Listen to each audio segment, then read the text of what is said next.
Hi friends, welcome to my channel. Today మనము దోసకాయ మెంతికూర కర్రీ చేసుకుందాము. నేను ముందుగా అన్నీ రెడీ చేసేసాను. ఆనియన్ కట్ చేసుకున్నాను, మెంతికూర, దోసకాయ అండ్ టమాటో. ముందుగా కుక్కర్ కూడా పెట్టేశాను. కొంచెం ఆయిల్ వేసి ఆవాలు, జీలకర్ర, శనగపప్పు, మినపప్పు కూడా వేసాను.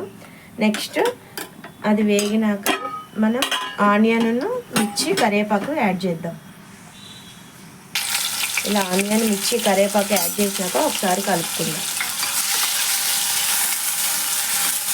ఇది 5 minutes వేగనిద్దాం ఫ్రెండ్స్. ఇలా ఆనియన్ కొంచెం వేగినాక అల్లం పేస్ట్ 1/2 స్పూన్ వేసుకోవాలి. ఒకసారి కలుపుకుందాం. ఇలా కలుపుకున్నాక ఇది పచ్చివాసన పోయేదాకా 1 నిమిషం వేగనిద్దాం.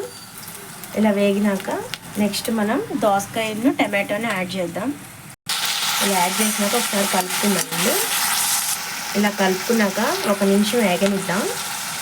ఇలాగా దోసకాయ మెంతికూర కాంబినేషన్ చాలా బాగుంటుంది. మీరు కూడా ఒకసారి ట్రై చేయండి. నేను ట్రై చేశాను, బాగుంది. అందుకే మీకు కూడా వీడియో తీసి చూపిస్తున్నాను.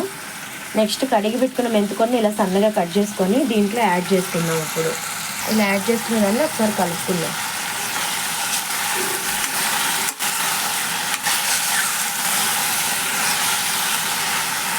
నెక్స్ట్ దీంట్లో పసుపును, సాల్ట్ యాడ్ చేద్దాం.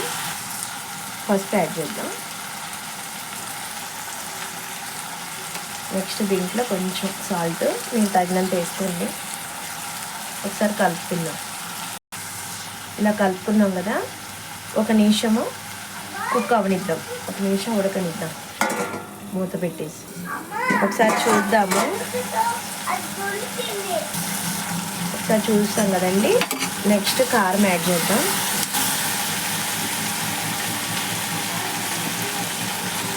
కారం కూడా మీకు తగినంత వేసుకోండి. ఇలా కారం వేసినాక ఒకసారి కలుపుకుందాం. ఇలా కారం వేసినాక 1 నిమిషం ఆగాక ఇలా వాటర్ వేసుకోవాలి. తగినంత వాటర్ వేసుకొని ఇప్పుడు మూత పెట్టేద్దాం. ఒక 5 నిమిషాల దగ్గరకు వచ్చేదాకా బాగా ఉడకనిద్దాం. ఒకసారి చూద్దామండి. ఒకసారి కలుపుకుందాం.